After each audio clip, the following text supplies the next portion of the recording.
everybody, and I want to welcome everyone to this on the road episode of the Booze Geek. My name is Chuck, and I am your host. So we are on the road. We are in Mexico. We are in the state of Jalisco, in the city of Tequila. And what drink comes from Tequila, Mexico?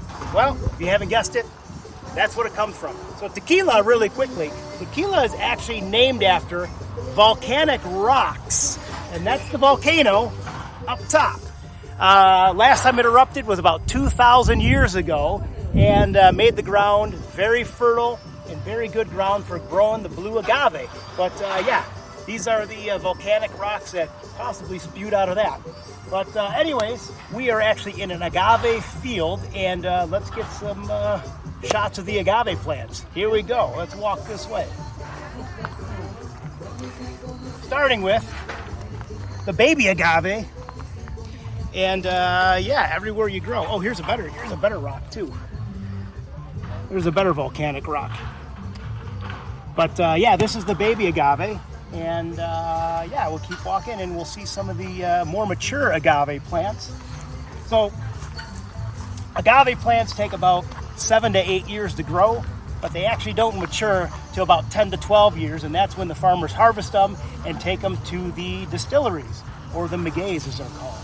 So we have the smaller ones, and then over here we have some of the bigger agave plants. Rows and rows of blue agave. Rows and rows and rows. And then when these are mature, they will take them out of the ground, they will cut off the leaves, and what's left you have the piña. And the piña is what they roast and extract all the juice out of. But yeah, rows everywhere you look, agave fields. Rows and rows and rows of blue agave all the way up to the volcano. All over the place. Okay, so after all the fruits of the labor, after all the chopping and all the roasting and all the toasting and all that fun stuff, we extract the juice, it ferments, and what are we left with? Tequila juice. Well, we're left with tequila. We age it, and we're going to have some fun. So straight from the barrel, we are at Las Banquitas, which means little sidewalks. This is Luis. Say hi, Luis. Hola, Luis. Hola. So we're going to try a few from the barrel, and then we have a Cristalino. But so we have a 9-month aged, we have a 3-year aged, we have a 4-year aged, a 5-year aged, and last but not least, almost last, the penultimate, we have a 6-year. So we're going to have Luis pour us a little bit from the barrel here, straight from the barrel. Tequila straight from the barrel. So 6-year aged extra añejo tequila. So you can see the color on that. Very dark from the aging. And let's get a little nose here. So we're definitely getting some oak. Some of that cooked agave is coming through. There's a little bit of citrus and a little bit of sweetness. But let's have a sippy sip. So prost.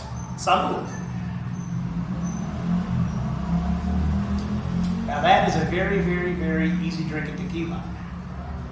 You got the cooked agave, you got a little bit of the sweetness, there's natural sugars from the agave. Little citrus notes are coming through. I mean, yes, very good stuff here. And once again, now that is a 6-year aged extra añejo. So, but really quick, we're going to try a Cristalino, which is this tequila, but for some reason, it's clear. Why is that? Gracias, Luis, gracias. So the Cristalino, so this is the 6-year aged extra añejo. What they do is they filter it, and they remove the color from it, and yeah, the carbon that they filter through imparts a little bit different flavor. And it's also supposed to take out all the oakiness out of the tequila as well. So right off the bat, you're getting the sugar, but you're not getting any of the oak. A little bit of the citrus, but it's also a little bit more grassy. But, which the 6-year did not have, this is also a little sweeter, just a little bit. But once again, the oak flavor has been removed, but the grassiness is still there, and those little citrus notes are still there, but extremely smooth. Very good Cristalino, very good drink of tequila. So with that, we'll wrap up this little portion, and then let's see where we end up next in the city of Tequila. Who knows? All right, guys, little market area in the main center square of Tequila. We're coming out to the main central hub and central plaza of downtown Tequila. A lot of tequila going on. A lot of tequila, and we got the main church right behind us. So yeah, let's see where we end up. No, we don't need a drink. We got a little drink in my hand, so but we may end up somewhere. So let's go find out where we're going to end up next. We might end up at another distillery. Who knows?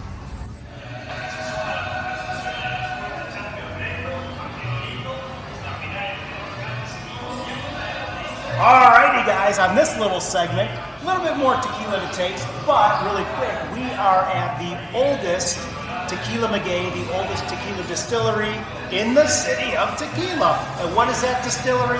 It is the one, the only, Jose Cuervo. So we have a little bit of football in the background, a little bit of mariachi going on in the background. There's a lot going on today over here. It's busy, but it's pretty cool. A lot of activity. Well, we are going to do 3 more tequilas on this segment, and this is 3 tequilas from Jose Cuervo. So the first one we're going to do really quick. This is their Reserve Platinum. So it's a platinum, it's a silver, it's a blanco. Let's give a little get a little nose and a little sippy sip on this one. See, a little bit of oak is coming off that, a little bit of citrus, a little bit of grass. But yeah, that's a full-bodied tequila. Nice flavor on that. Nice citrus notes and nice grass flavor coming through on that. I wish you could taste a little bit more of the cooked agave, but that's okay. So the second one, this is their Reserve Reposado, which is their rested tequila. You get a little nose and a little sip on this one. It sounds like the bartender's making a margarita back there too. A little bit more mild on the nose here. Still some of the grass and citrus, and a little bit more of that cooked agave. But yeah, that one's coming through nicely too. Very, very smooth tequila right there. And getting a lot more of that cooked agave coming through. And then this is a little special one. This one you cannot even get in the U.S. This is their Reserve Añejo. Now this is not the extra añejo, which you can get in the U.S. This is the Reserve Añejo. And it's a little bit darker too. But quick nose and a quick sippity sip. Here we go. Oh, even more mellow on the nose. We're getting more of that cooked agave coming through and a slight bit of sweetness. Yeah, and that sweetness is coming off on the palate along with that cooked agave. A little bit of citrus.